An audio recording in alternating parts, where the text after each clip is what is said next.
All right. So welcome to Transfer Basics. Basically, we're going to be talking about, well, we're already past about that. Today, we're going to be talking about a couple of things. One, choosing a transfer school. How do I know which school is right for me? What should I be considering?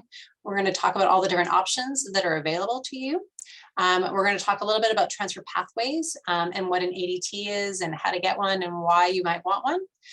We're going to talk about general education requirements versus major preparation requirements and how those are different and how you'll need to focus in on both of those in terms of your transfer. And then what the transfer timeline might look like for you, depending on if you're a fall transfer, a spring transfer, if you're a 2-year versus a 3-year, and so on and so forth. So we're going to jump into all of those topics. All right. So how do I decide on my college? This is a huge question. Honestly, I could probably just do a workshop strictly on this. How do I decide which one is the right school for me? It's a very individualized decision. It's something that you can't really just sort of decide overnight. It's something that needs some research on your part, some soul searching perhaps. But there are a couple of things that I can help sort of lead you to in terms of thinking about what that might look like. So the very first thing that you're going to need to figure out when you're trying to decide where you want to transfer is, number one, do they have your major? So that's why I was checking in with everyone to see what your major is. While there are a lot of schools that offer the same major, so you can go to several different CSU campuses or UC campuses that have the same major, not every campus is going to offer every major. So you'll want to make sure that the school that you're looking at actually offers the major that you're considering. Unfortunately, some students approach this and say, well, I know I want to go to this school, and so now I'm going to try to find a major that works for me at that school because they've chosen the school. You want to do it the other way around. You kind of want to think about, what is my career objective? Great. What are some different majors that could potentially get me there? Okay, great. Now, what are some different schools that offer those majors when I'm making my decision about where I want to go? Second thing you're going to want to look at is, can I afford it? This, again, is going to depend on you and your financial situation. For the most part, you should be applying for financial aid, doing your FAFSA or your California DREAM Act. If you are a new student here at LMC, hopefully you have pledged for FT3. This is where you get your first 2 years of community college for free, as long as you're a full-time student and you're passing all of your classes. If that's the case, then you shouldn't be paying anything for community college. Therefore, saving all of your money to help pay for your education when you get into the 4-year institution, either a CSU, private, or out of state. Also, you're going to want to make sure, like I said, apply for FAFSA and your California DREAM Act. Even if you apply while you're at LMC, and if for some reason it tells you that you're not eligible for any form of aid, you'll still want to make sure that you apply in your transfer year. Because the cost of attendance at a 4-year school is going to be much higher than it is at a community college. So even if you were deemed not eligible for financial aid at LMC, because the cost of attendance is so much lower, you may possibly be eligible for financial aid when you get into your 4-year school. So make sure you're applying for your FAFSA, make sure you're doing your California DREAM Act, depending on which area you fall into, and then make sure that you're looking for scholarship opportunities. So there are so many different ways to help pay for your education. Every year, thousands of dollars goes unclaimed by students in terms of scholarship money. Yes, it takes some time. Yes, you have to do an application. Yes, sometimes you have to write an essay, but it's free money. And so take the time, do the research, find about opportunities. The more grants, more scholarships, more free money you can find, the less money you're going to have in student loans. And as somebody who just finished my master's degree and has this huge, enormous amount of student debt that I will now be spending the next 10 years of my life paying off, I strongly encourage you to find ways other than student loans to pay for your education. So do the research, find grants, scholarships, do all of the things that you can do to help pay for your education so that you're not having to rely on student loans. When in terms of being eligible, like what, students will all be like, well, what's the cheapest way to go? It really just depends on you. So if you look at the sticker price for CSUs, they may appear cheaper than a UC, but UCs often will offer more in grants and scholarship and aid. So sometimes it can actually be cheaper to go to a UC than a CSU. Same thing with private institutions. Some of our private institutions offer some transfer scholarships specifically for LMC students. So they're going to help, that's going to help to pay down your tuition costs. So they may be more realistic in terms of what you can afford than you realize. If you're looking at going out of state, there's something called WUE, which is the Western Undergraduate Exchange, or WUE. And they offer tuition reduction programs for students basically on the West Coast. So depending on what state you're looking at, and depending on what university you're looking at, and depending on what your major is, you may be eligible for WUE. So usually it's about 150% of what an in-state tuition cost would be. So if I was an in-state student in Oregon, I was getting a certain tuition cost, as a WUE student, I would be paying about 150% of that. So that way you're not paying out-of-state tuition costs. It's much more realistic in being able to make the payments, but it's definitely a way to kind of look at things. So there's lots of different ways to reduce your tuition costs. So hopefully the answer always is, can I afford it? The answer is always going to be yes. You'll figure out some way to be able to afford it. The eligibility piece of it is what we're going to kind of talk about in the next couple of slides, talking about which classes to take. In terms of eligibility, it really is going to come down to, do you have the classes that they require for transfer? Do you have the units that they require for transfer? Do you have your general education and your major preparation requirements met? And then do you have the GPA requirement that they're looking for? So these are all the different factors that are going to play in terms of your eligibility. The classes you've taken, your GPA in those classes, and the number of units that you have. So we're going to talk a little bit more about that in the coming up slides. To me, the other three questions are, I don't want to say more important, but I feel like they're the ones that kind of sometimes gets overlooked by students in terms of figuring out where is the best place that you want to be at, is really sort of visiting a campus and getting a feel for the campus. So usually when students are like, ask me, what's the best way for me to determine where I want to go to school? The very best way for you to figure out where you want to go to school is visit the campus. Spend some time on that campus, get to know what it feels like. So we're going to talk about this in a minute. There are 9 UC campuses. There are 23 CSU campuses. Every single one of those campuses is going to feel a little bit different. Every one of those is going to have a different vibe. They're going to have a different focus. They're going to have a different student body. They're going to have a different size and class size and location within the state. So it's really important that you spend some time on these campuses. We've been kind of locked down for the last little while, and it's going to put a little bit of a complication in terms of doing some visiting. But now campuses are starting to open up. A lot of them are offering virtual tours. So even if you can't physically step foot on the campus, you might be able to go through a virtual tour and find out more information.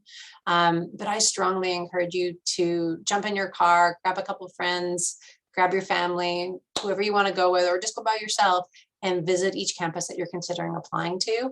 I encourage you to do that during the week. So that way it's when classes are in session. Visiting a campus on a weekend is going to be a really different feeling than if you visit it during the week when there's other students on the campus. Because some campuses you're going to visit and you're going to feel like it's home. You're going to feel comfortable. You're going to feel like this is what you're looking for in a school. This is a place where you can really see yourself thriving. In other campuses, you may not necessarily have that experience. So I know when we were going through, everyone was sort of talking about, why they, which schools they were looking at and so forth.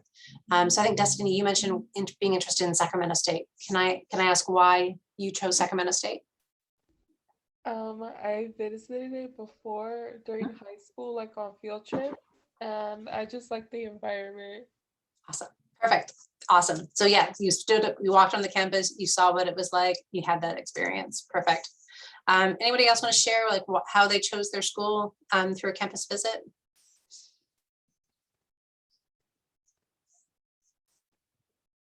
No, everyone's going to be shy. Okay. Has anyone visited a campus and hated it?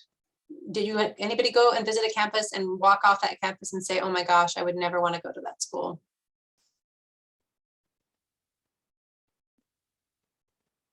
No? Okay. So through my job, I have the amazing ability to visit campuses every year. Not, of course it's COVID, but before that, I've had the opportunity to visit a lot of different campuses. And my husband always dreads when I go on campus tours because I will often be texting him about halfway through the day, telling him, oh my gosh, I'm in love with this campus. I want to work here. We should move here. We should get jobs here. This place is awesome.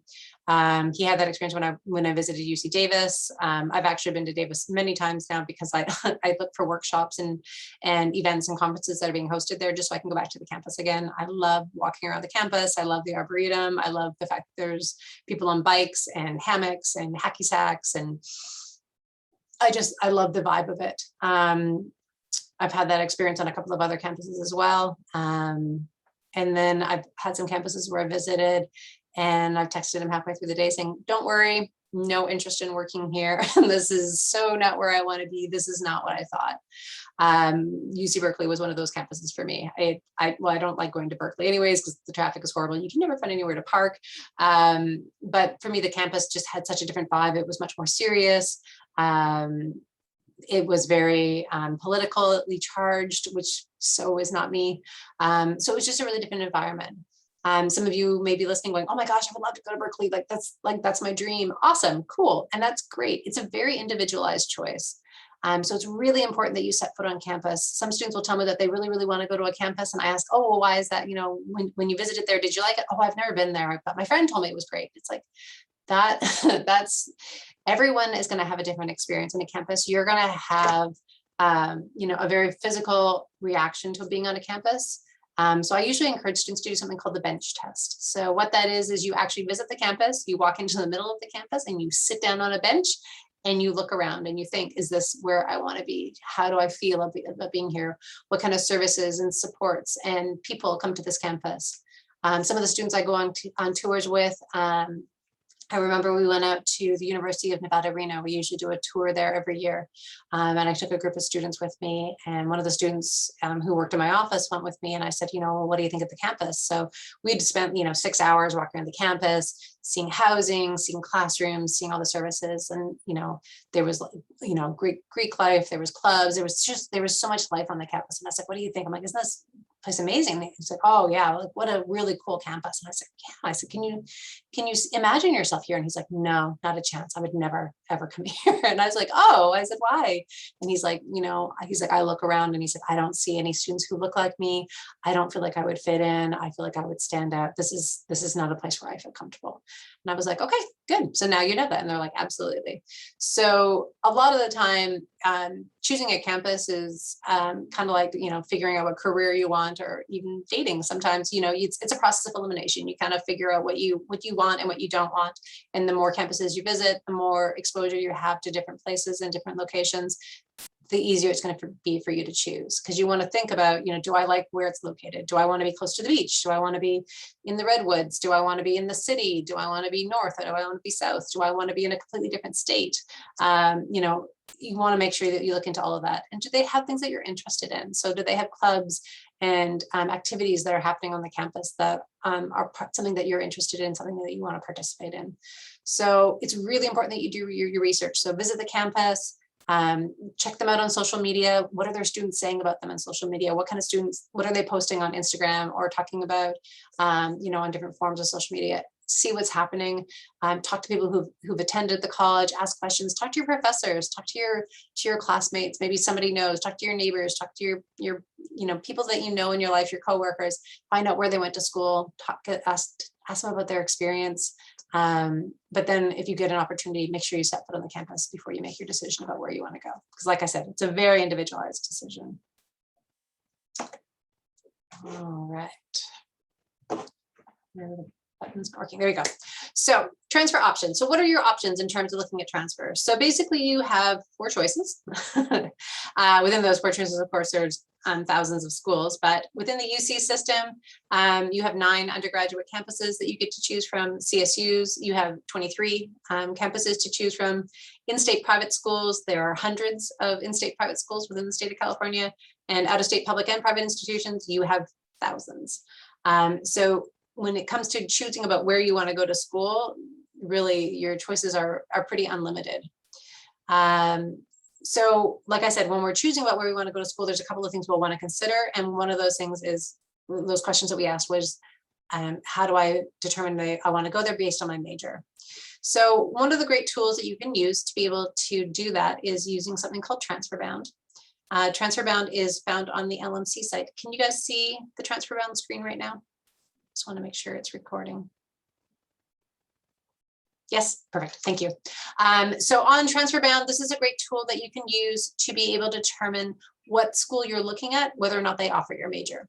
So this is going to work for CSUs and UCs. It's not going to work for private schools or out-of-state schools. They don't show that type of information here. It's only going to be those CSUs and UC campuses you're looking for. But what I can do is I can come to this and I can go looking for my major. So I know a couple of you mentioned that you were psychology majors. So of course, when I come on here, I may or may not see psychology, or I may not see nursing, or I may not see my major. So you may have to kind of do a little bit of digging. So for example, if you're a nursing major, you may have to go under health and physical education. It might be found under there. I do find psychology. So I'm going to type in psychology, and then I'm going to look for a discipline. Sometimes these disciplines are going to be longer than others. So for example, if I did business and then I went discipline, I have a lot of different disciplines that fall under the topic of business. And so then I would have to try to figure out which area of business I'm interested in. When I'm looking at psychology, I don't have quite as many. I could be looking at cognitive science. I could be looking at counseling, psychobiology, or just psychology. So I'm going to stick with psychology. And then what this is going to do is it's going to bring up a list of every school, CSU and UC, that offers a psychology degree or something that they have deemed similar to psychology. So this is kind of one of those opportunities for you to kind of really explore and figure out, because like I said, whatever career option you're looking at, it's pretty unlikely that there is only one major that's ever going to be able to get you to that one career option. There's probably several different majors. And so this will give you an opportunity to kind of look into it and figure out what is it, which of these majors might you want to consider depending on the school that's being in which it's being offered. Psychology is one of those majors that is often impacted on the campuses. So impaction means that there's not enough seats for the number of students that apply. So many different students are interested in that major that when you apply for that major, the number of applicants far exceeds the number of seats that are available. So sometimes by choosing a different major rather than the ones that are under impaction will allow you to be a more competitive applicant because there are going to be fewer students applying under that major. Cognitive science, for example, is one that's commonly applied to by students who say, okay, well, I want to be, a psychologist, or I want to work in the world of psychology. I want to go into research. So instead of going through psychology, the students go through cognitive science because there are fewer students that are applying into that major. But what I can do is I can come here and I can look underneath. You'll see there's a nice long list. Sometimes you'll understand the connection, like cognitive science to psychology. Sometimes you may be like, why would statistics fall under psychology? So you may have to click into it to find out why that one came up underneath that option. But I can click through any of these lists. Sometimes it'll because they have a certain concentration. So we have child development majors, we have cognitive science majors, we have linguistics and psychology major, psychological science majors, and so forth. You'll notice that probably the most popular one is the BA in psychology, and that is being offered by all of these schools. So each of these schools or these abbreviations is the link to a school. So for example, if I was interested in going to San Francisco State, I can click on the SFSU link. This is for the psychology major, and I can read through and learn more about what psychology looks like at San Francisco State.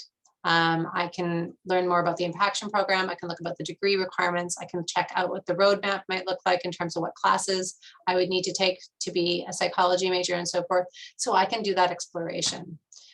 Most often or not, the CSU from one campus to another, the psychology major would probably be relatively similar.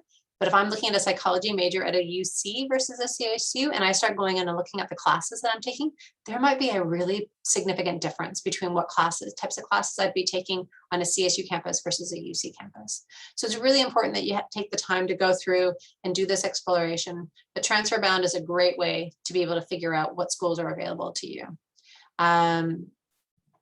For example, I noticed we had a business major. So if I want to go into business, again, depending on what your concentration is, you may want to look under here and take a check and take a look. If you're like, I don't know really yet, let's start with business administration. I can click on that.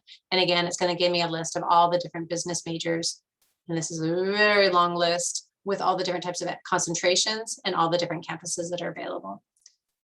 That's a long one. So this is where it's really important that you figure out what your concentration is within your your degree. So Transfer Bound is a great way to get started with that. Once I know what my major is, then I need to figure out what kind of major prep I need. What kind of classes do I need to take to be eligible for that?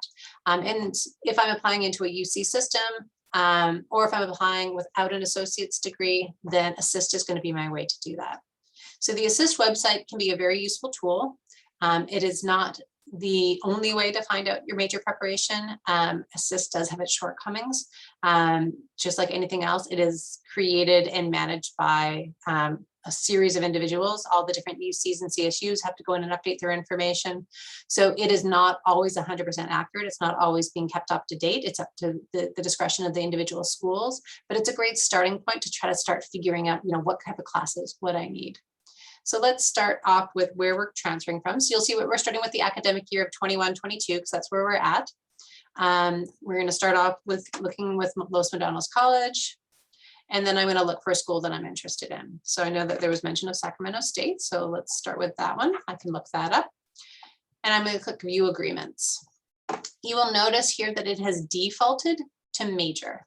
I want to make sure that when I click into view my agreement, that it is defaulting to the major. And that way, this agreement is going to show me the major preparation requirements. It is not defaulting to department. If it defaults to department, that means it's only just giving you a list of classes for that specific department that are similar to classes that are available within our department at LMC. It's not going to show me the articulation agreement that has been decided between LMC and that four-year school. So you'll want to make sure that it's defaulting to major. If it doesn't default to major, you may need to go back and change your year that you're looking for to maybe the year before, or even a couple of years before.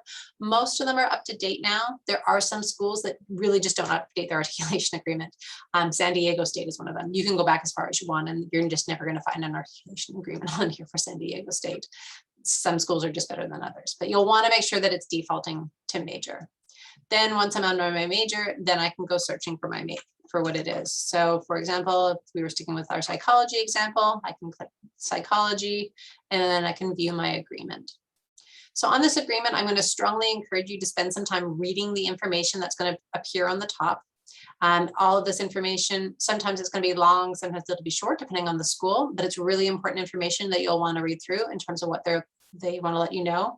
They talk about program impaction. So you'll want to know a little bit more about that and what that looks like for you. So spend some time reading through that top part of the agreement. Then as you come down in the agreement, what you're really going to be looking for is this major preparation courses. So this is going to basically tell you what classes at LMC equate to the same classes on that campus. So on the left here, you will see this is everything for Sacramento State. Everything on the right is LMC. So if I scroll down, so if I was going to Sacramento State as a psychology major, I would be taking human development. I'd be taking Psych 2, Psych 4, Psych 8, and Psych 9. What that equates to at LMC is they have equated Psych 11, Sociology 17, or Psych 17. You would need to take one or the other of those. So this is telling me what are the classes that I would need to meet for my major prep. But because Sacramento State is a CSU, there might be an easier way for me to find the information I'm looking for. So I want to go back and show you how to look for it as a UC. So for the UCs, so for example, maybe I want to go to Santa Barbara. And there you can see. So the articulation agreement for 21-22 is not available. It is going to default for me to 2021. So that means that they haven't updated their articulation agreement for this year, but it's going to default for last year. I can then search. Then if I go in and type in psychology, you will notice there is no psychology major at Santa Barbara. I can do biopsychology, or I can do psychological and brain sciences, but I can't actually study psychology at Santa Barbara. So let's say, okay, well, I want to go in and find out, okay, well, let's look at psychological and brain sciences and find out more about what that major might look like. Again, I'm going to read all the information at the top. It's going to really be really important that I learn that information. And then I'm going to scroll down. So to be able to apply to Sacramento State as a psychology major, I need to have Psych 11. These are my pre-major requirements. Then it's also going to be recommended that all these, what you can see here, it says recommended be completed prior to transfer. I'm going to have Math 140 or Math 210. I need to have statistics. I need to, in area 2, I need to have Chem 25 and 26. And it's really important to look for the ands and the ors. And I need to have bioscience 21 and 22. Underneath preparation for area major 3, I need to select 4 courses from the following. So from this very long list, I need to have 4 of these courses. A lot of this may overlap with your general education requirements, so you may have already taken some of these classes. Some of these classes are the same as the ones that are listed at top, where I can see Chem 25 and 26, but you'll want to go through and scroll through and make sure that you have the requirements that they're asking for, which is 4 to 5. This is a very long articulation agreement. Most of them are not this extensive. This must be a very competitive major with a lot of prerequisite classes that they're requiring. But this is where you can find that information for the major preparation for UCs and CSUs. Any questions?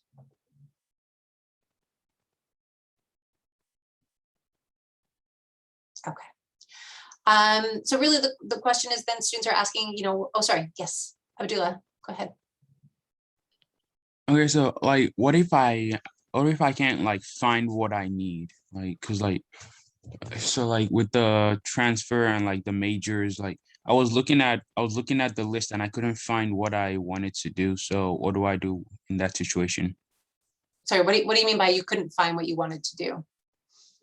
Okay, so I'm trying to go in like a medical field. So, but like I didn't know what major to choose, so I chose biology right now. Mhm. So like I was looking at the list, like when you were looking at it, and I wasn't like able to find like what I needed. So if in doubt, if you are going into the medical field, number one, I'm going to strongly encourage you to join the MESA program, and you're going to work with Melissa Pond. She's our counselor for our MESA students, and she works with STEM majors. If you are a pre-med student, I'm going to, number one, tell you that you should be working with her, because she's going to help you navigate all of that. So she's going to help you work through assist. She's going to help you figure out what classes you should be taking. Number two is I'm also going to recommend that you work with our career counselor to figure out which degree you should be choosing. So what your major is, I know, a lot of students who are going pre-med will choose biological sciences. That's not the only path that you can take. There are other paths that you can take to go into the medical field. And so you can unpack that with him. His name is Mark Isom. He works in transfer and career services. You can meet with him and he can help you figure out maybe what your major is. He may come back and say, yes, biological science is one way to go, but it may possibly come back that there may be a different major that you'll want to follow instead. So for pre-med, I strongly encourage you to work with Melissa Pond through the MESA Center in terms of unpacking what classes you need. If you are looking for something on Assist and you can't find the information, I would refer back to the school's website. A lot of the time that website will be able to show you what classes that you need as well. But again, working with a counselor is going to be a really great way to kind of unpack that information. You can also make an individual appointment with me if you like, and we can kind of go through things. But at some point, I'm probably going to refer you back to counseling because I am not a counselor. Thank you. Yeah, absolutely. All right. So in terms of what classes, so we've kind of narrowed down what our major is, and we were kind of figuring out what schools are available to us based on our major. What other classes should I take? So it's going to depend on where you're transferring. It's going to depend on what your major is. It's going to depend on whether you're completing TAG or not. And we're going to talk about TAG in just a second. And it's also going to depend on whether or not you're completing an associate degree for transfer or an ADT, or if you're just completing an AA. And so really the most important thing in determining all of this is working with your counselor. So if you haven't met with a counselor yet and you're a new student here at LMC, I strongly encourage you to make an appointment. If you are a STEM major, so science, technology, engineering, math, computer science, anywhere in that realm, you should be a part of the MESA program, and you should be meeting with Melissa, and she's going to be your best source of information. If you're a nursing student, you're going to want to work with Camille Santana. She's based out of the general counseling office. She's going to be a great resource for you. Most other majors, you can kind of work with almost any of the counselors that are available. But if you have questions about a specific major, and if there's somebody specifically that you think you should be working with, you're more than welcome to ask me that question. All right. So if you are considering going to either a CSU or UC, there's often some confusion as to what is the difference between the two. Like I mentioned, California State Universities or CSUs, there are 23 campuses throughout the state of California. Every single one of them is different. They're all located in different areas, size, vibe, everything about them could feel quite different. So it's important that you spend some time on those campuses. Whereas with the UC campuses, there's actually 10 campuses, 9 of them are for undergraduate, 1 is for graduate level only. Both of them, through both of these systems, you can achieve your bachelor's degree, master's degree, and PhD.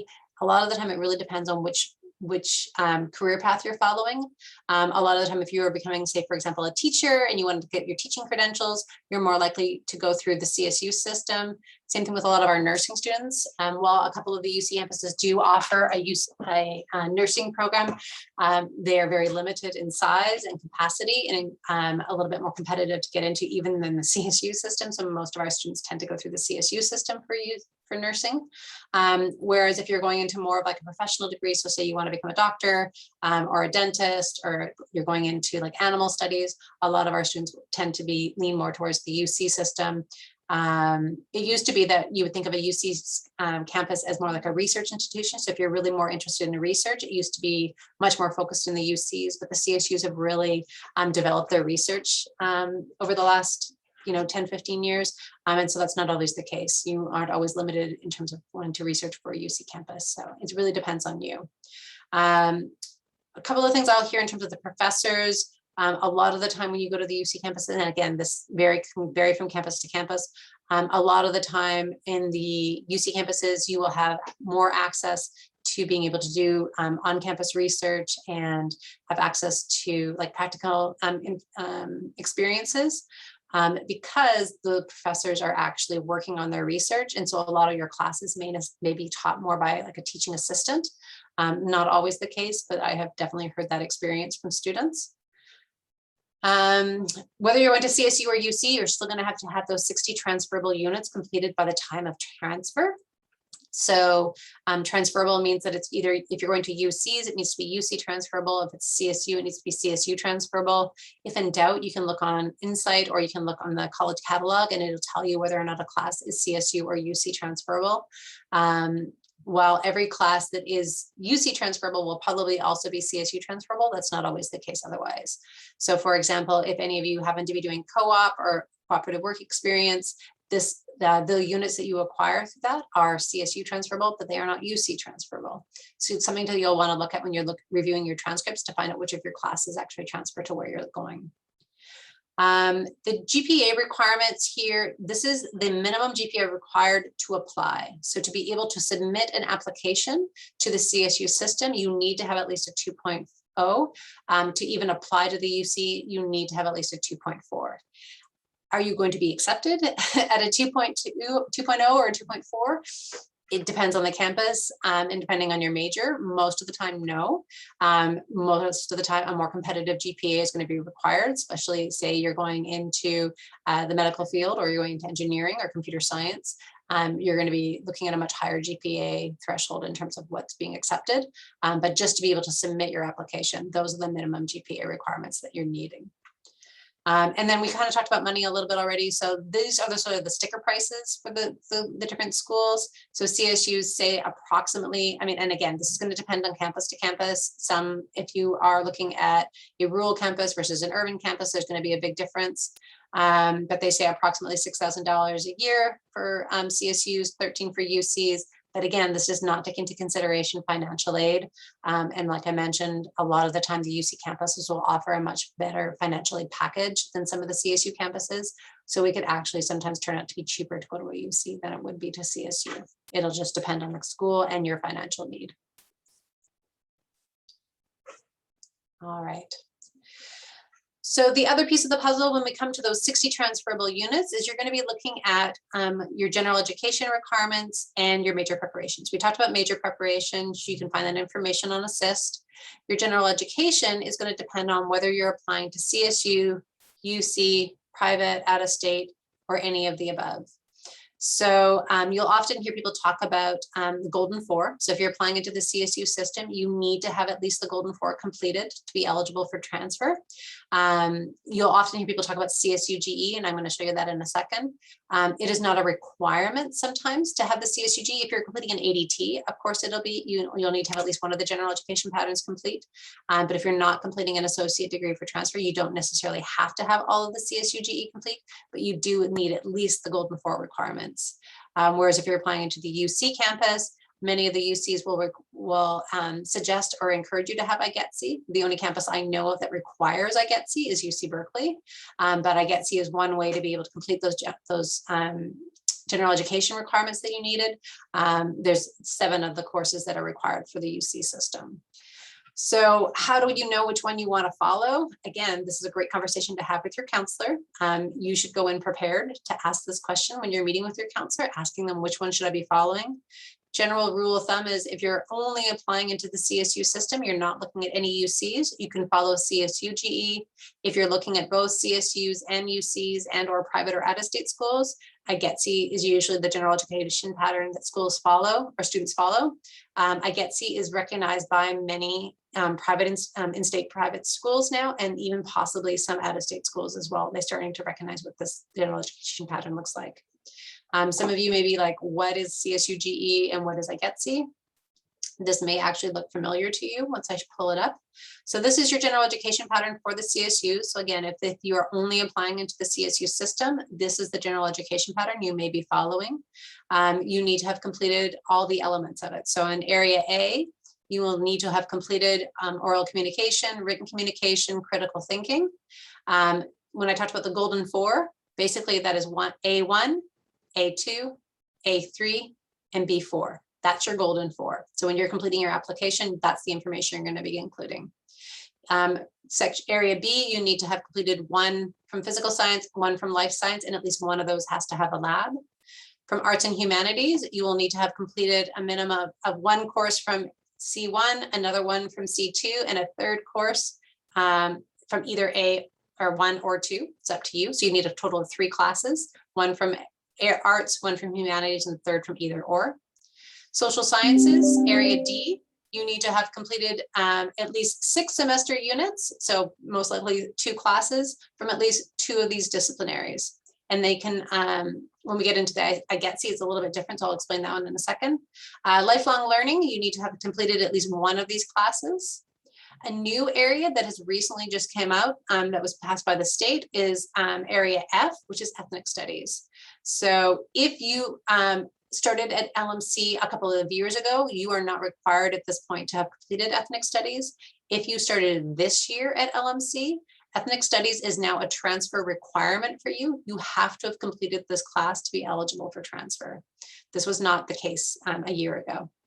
And then the last part is US history and constitution. Basically, these are not transfer requirements, they're graduation requirements from the CSU system.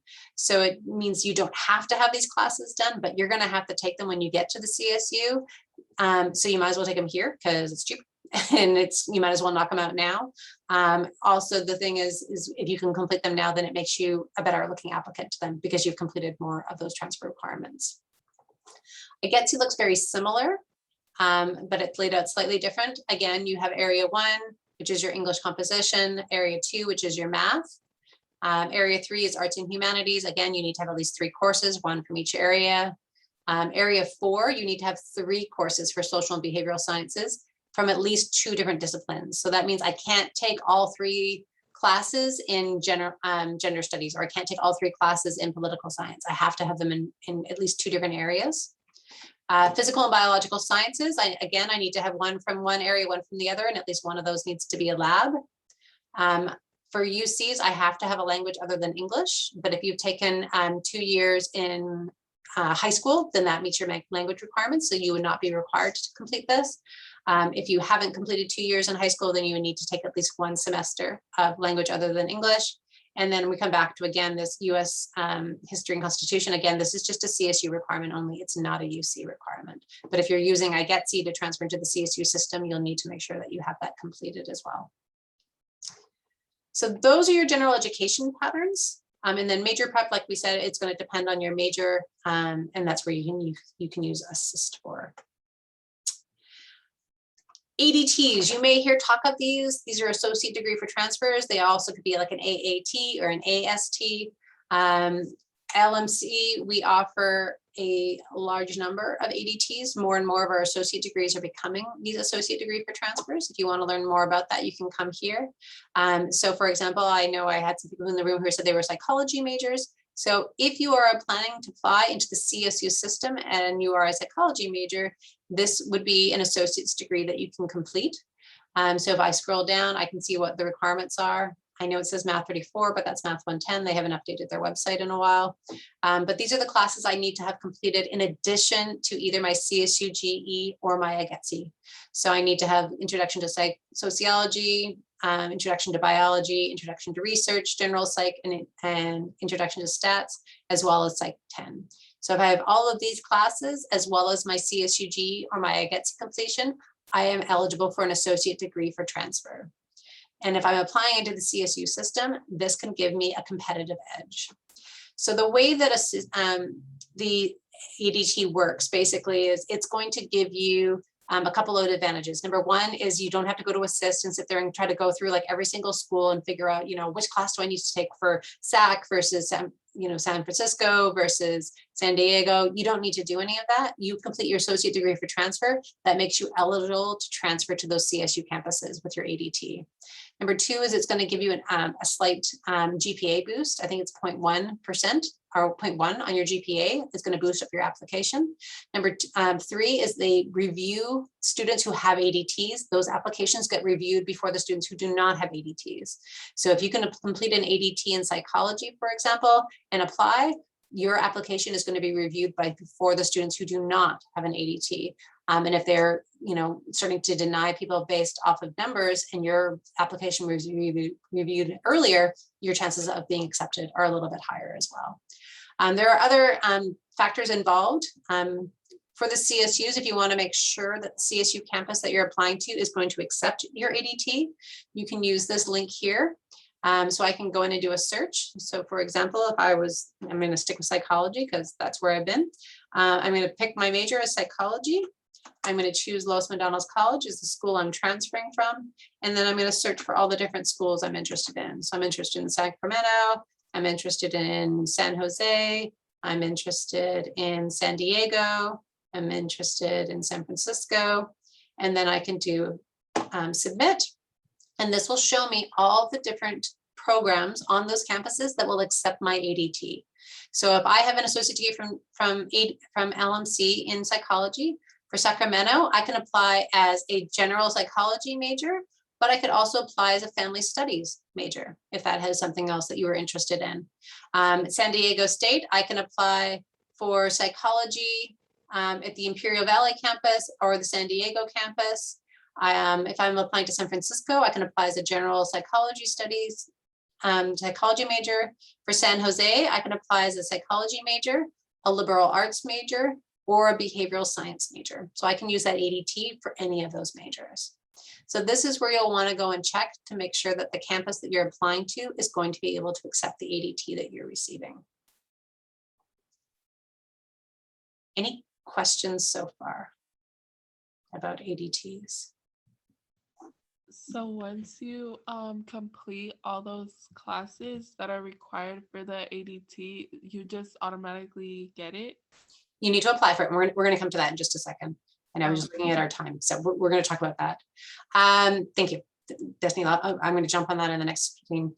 I did want to mention that you can also use your ADT to apply for private in-state private schools. More and more of our in-state private schools are accepting ADTs in terms of your transfer. So if you want to make sure that you can guarantee your space at a private school and you know that you're going to meet the transfer requirements.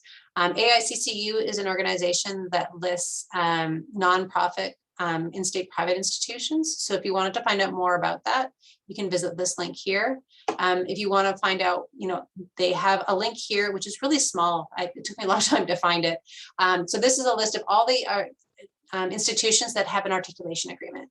So for example, say you wanted to go to St. Mary's and you wanted to study psychology and you wanted to know what classes at LMC are they going to accept at St. Mary's, I can click on this link and it'll show me that information.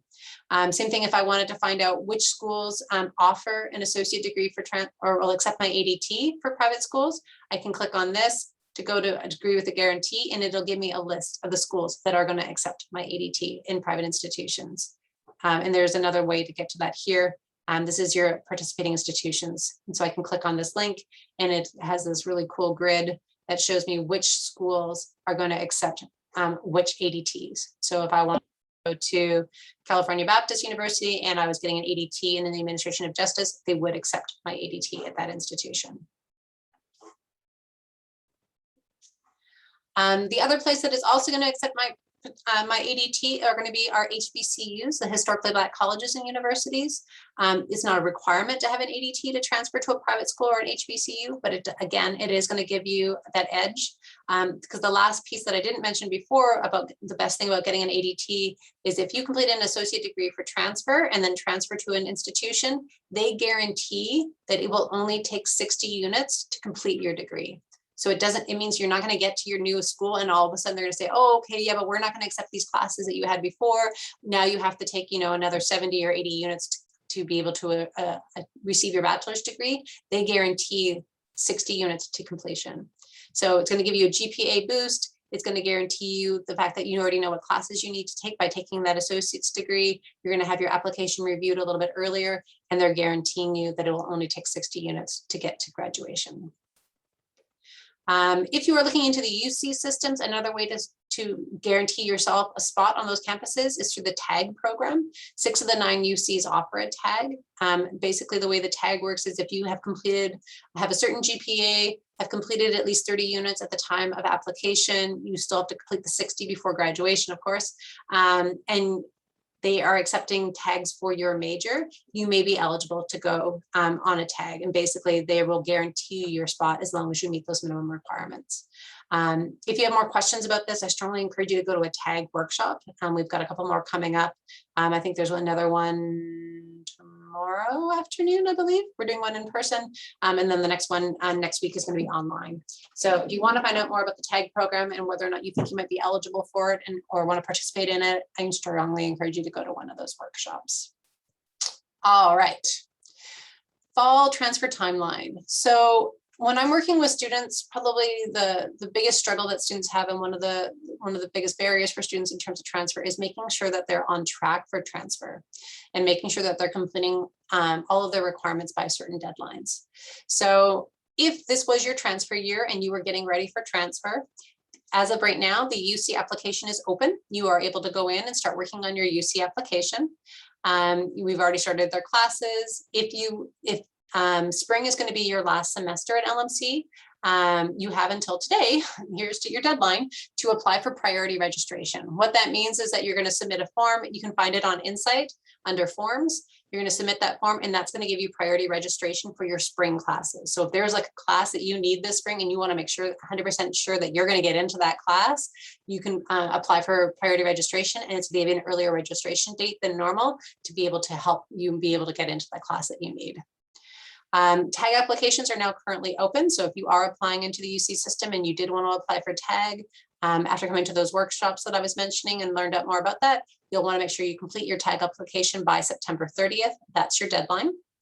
The CSU application for fall transfer is going to open on October the 1st, as is the FAFSA and the California DREAM Act application. So if you haven't done your FAFSA or your California DREAM Act yet, you can start that on October 1st. A lot of the funds that are available through these grants and scholarships is on a first come first served basis. So the earlier you apply, the better. Also, if this is your transfer year, you're going to want to make sure on your FAFSA, your California DREAM Act, you are listing every school you are applying to. So not only are you going to include your information for LMC, but you're also going to list any CSU, UC, or private schools that you're applying to, and include that on your application as well. That way, when you receive your award letters in the spring, you're going to be able to see exactly how much your tuition is going to cost because they're going to include that information.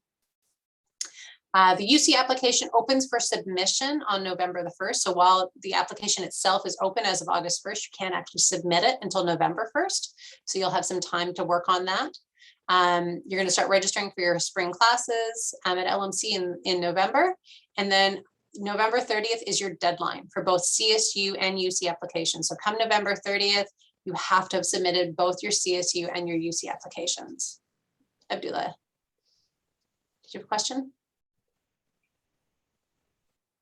Yep, okay. Once we move into the new year, so once you've submitted your application in November, you are then going to get an email back from the CSU and the UC system in early January. It's usually like the second week of January.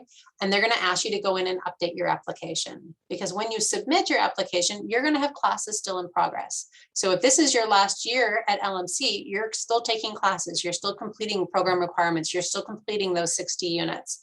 So you're going to go back in January and say, okay, these were the classes that I reported on my application that were in progress for fall. And now these are my final grades that I got. Because when I submitted my application, I wasn't done my class. So I'm going to go in January, I'm going to log in and say, these are the classes that I finished in fall. These are my final grades. And now these are the classes that are currently in progress for spring. You're then going to resubmit your application by the January 30th deadline. And then you just wait. You wait for communication from the schools. You're going to be checking your email on a daily basis, making sure that they haven't sent anything to you. Some of the CSUs are going to ask you to go in and create a student portal account for yourself that has a to-do list and items that you need to complete. So you're going to want to double check that. But otherwise, you're just waiting to hear back from the schools to find out whether or not you've been accepted. While you're waiting, make sure that you apply for graduation by March 1st.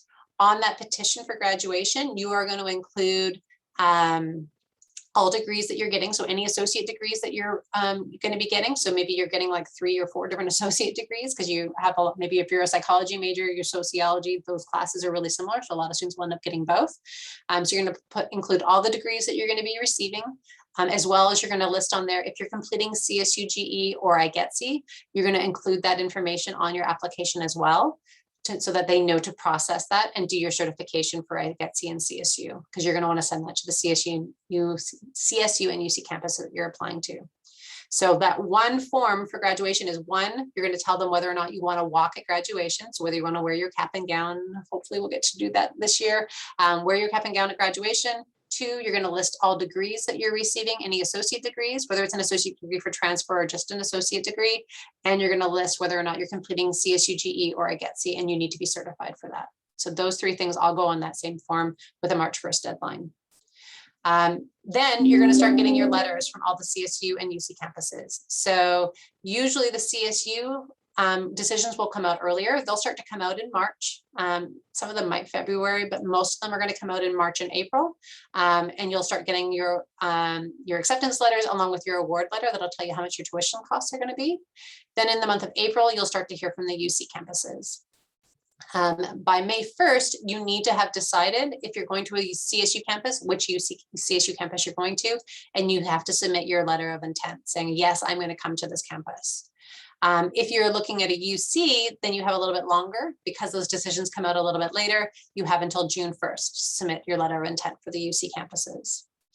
While all that's going on, we're gonna graduate. You're gonna walk graduation. You're gonna get your family to come to LMC. Hopefully, we're gonna be out in the football field. Everyone's gonna be celebrating. We hope this year. Then by June 30th, you need to have submitted your official transcripts. Some CSU campuses may ask for them earlier. This is why it's incredibly important that you are checking your email all throughout this process and responding in a timely manner. There may be other supplemental applications that are being requested. There may be official transcripts that are being requested. There are other action items that you may need to take. It is essential that you are checking your email all throughout the spring and completing everything by the deadline. Unfortunately, every year we have students who apply into a CSU, are accepted into the school, and then are rejected because they don't complete the steps that are set out for them by the deadlines that are created. So really important that you are checking your emails as you go. Any questions about this fall timeline?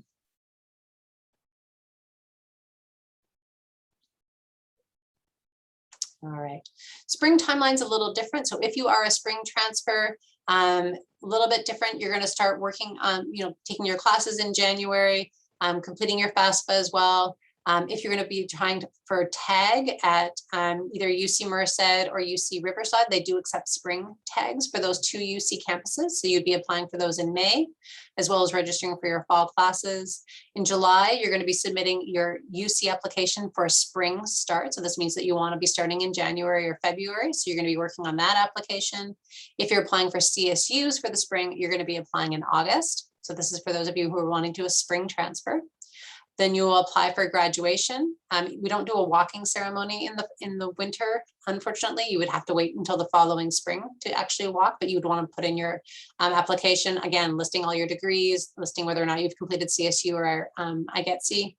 And then again, checking your email. Every single CSU and UC campus has a different deadline for statements of intent and different checklists, supplemental applications and so forth. So you'll want to make sure you're checking your email on a regular basis. And then you'll have to make sure that you submit your transcripts. Again, it's going to vary from campus to campus of when they want those transcripts. But once you finish the fall term and all of your final grades are in, you're going to need to make sure that you submit your final transcripts in for evaluation. So what does this look like? So if you were on a 2-year transfer timeline, so those of you who are like, this is my first year at LMC, my goal is to be out of here in 2 years. Great. So what does that look like? So in fall, you're going to be a full-time student. You're going to be taking at least 12 to 15 units. That first semester, really, it's just you figuring out the campus, maybe meeting with a counselor and determining what your major is. Spring, you're going to be meeting, again, you're going to be a full-time student, 12 to 15 units. You're going to start digging into your major prep. You're going to start researching schools and career opportunities. You might want to go on a campus tour and start figuring out what school you might be interested in. And again, you're going to continue to meet with your counselor. In the summer, you will probably have to pick up a couple of classes to be able to make that 60 units. So you may be taking 3 to 9 units during the summer. You're going to start getting ready for your final year. You're going to maybe get an internship, start deciding on your transfer school. You might start drafting your personal insight questions if you're applying into the UC system. So that whole first year has gone by. And all of a sudden, your second year at LMC is your transfer year. It moves really quick. This is where I lose a lot of students. They don't realize how quickly this goes. So if you are on a 2-year transfer timeline, your first year is just you settling into college. Your second year, you begin your applications. So you're probably going to have somewhere between 30 and 45 units at this point.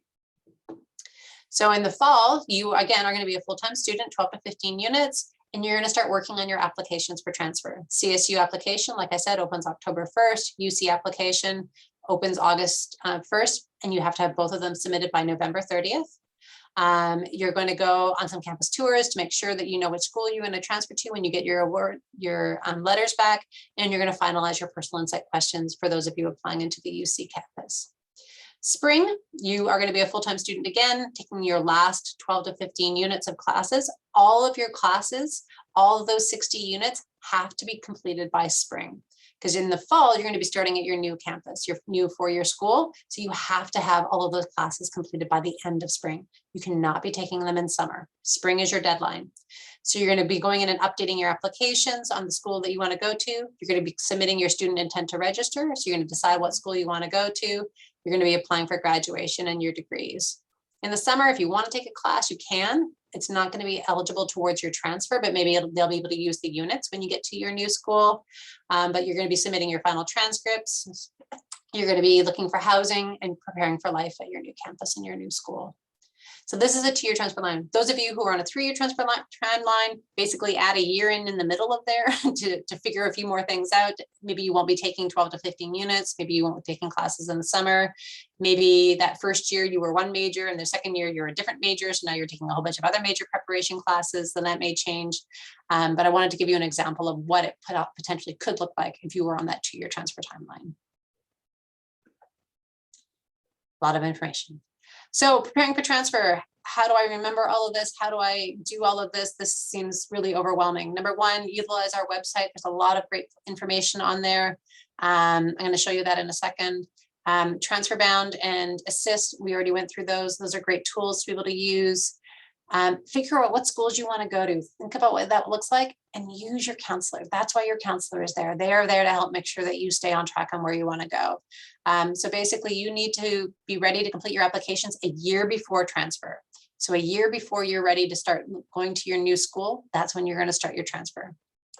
So if you need help, Our website is a great resource to be able to come to. This is our home landing page. These are our service hours. So if you need help in person, we are open Monday through Thursday from 10 to 4. You just come upstairs to the Student Services Center, which is right next to counseling, and you can get help. If you need help online or virtually, you can call. You can go to this chat bot that's down here at the bottom and click on that. There's a lot of great information there. I'm now hosting online office hours. So if you just have some questions that you just wanted to pop in, you don't want to make an individual appointment with me, you just want to come in and ask some transfer questions. Maybe after today, you're like, I have so many questions, I don't know, but I don't want to book an appointment. You can come to my office hours. These are hosted on Tuesdays from 4 to 6 via Zoom. Or if you just have a really quick, like 1 or 2 questions about transfer and you're like, I don't want to wait for an appointment, I don't want to wait for those virtual hours, I just want to ask you my question, you can click on this and it'll send me an email as well. If you want to meet with a university representative, there's a link here to find out when their appointments are being hosted. All of them are still virtual, so you can meet with a rep through Zoom. Most importantly, I think on this page is going to our workshops. So you guys found this workshop, congratulations. So I know you guys have been here, so you found this information. You can go in and find archive workshops. So maybe you're wanting to find out more about the UC system, how to be a competitive applicant. You want to find out more about TAG, but you can't come to the workshop tomorrow or next week. I try to make sure that I record each workshop that we offer and then post it on here. So hopefully by the end of this week, I will, under the general applications, you will see a workshop called Transfer Basics, and it'll be posted here. For those of you who are in your final year, and we talked a little bit more about the Am I Ready to Transfer workshop, that is available here. If you didn't want to wait for the live version of that, you could watch this video as well. Though I will tell you that that's the one that cuts out in the middle of my Zoom session. So just be patient in the middle. But there's lots of information there. But if I scroll down, you'll be able to see. So those of you who are interested in TAG, attend a TAG workshop. Those of you who are applying to a UC this year, come to a workshop and lab. First hour is us going through the application, talking about the ins and outs of the application, how to be successful in completing it. We're also going to talk about personal insight questions and how to answer them. The second hour is you basically on your computer, working on your application, asking questions as they come up. I will have a UC representative in the room with me for each of these workshops. So if you have a specific question, the UC representative might be able to answer those questions. Same thing for the CSU application. If you're applying for the CSUs this year, you're going to come to one of these workshops. Again, first hour is us going through the application, troubleshooting, talking about common mistakes students make. Second hour is you actually working on your application. If you're coming to an online workshop, you can step into one of our breakout rooms in Zoom. If you're coming to the one that's in person, we're going to be starting off in room 412, which is just outside of counseling here on the second floor of the Student Services Center. And the second hour is you on the computer lab out here working on your application. So these are some really great useful tools for you to be able to find and get support. You are in no way on your own in your transfer. We are here 100% of the time, whether I am here in my office or I'm in my bedroom or wherever we are, you are not alone in your transfer. We are absolutely here to help you. So if you guys don't mind, I'm going to escape out of this. I'm going to stop recording. Thank you. Let's stop with that. And 1 second. Okay, perfect. So we have